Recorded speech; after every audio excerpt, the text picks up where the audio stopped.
dapat sa ating edukasyon, ibalik natin yung pagkakaroon ng technological at saka vocational skills.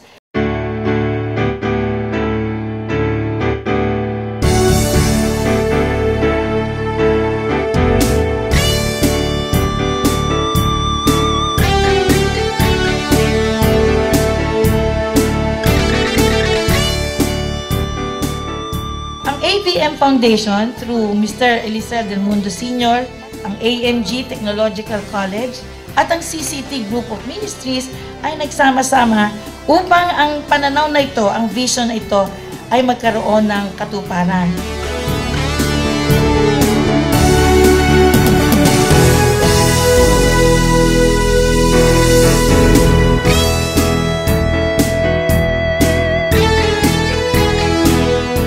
At huwag umasa sa iba. Ito ang sinisikap ng CCT at ng mga kapartner niya ng mga organisasyon na ang mga tao sa ating bansa ay magkaroon ng pagkakataong maghanap buhay at palaguin ang kanilang hanap buhay. Whoever follows me will never walk in darkness, but will have the light of life.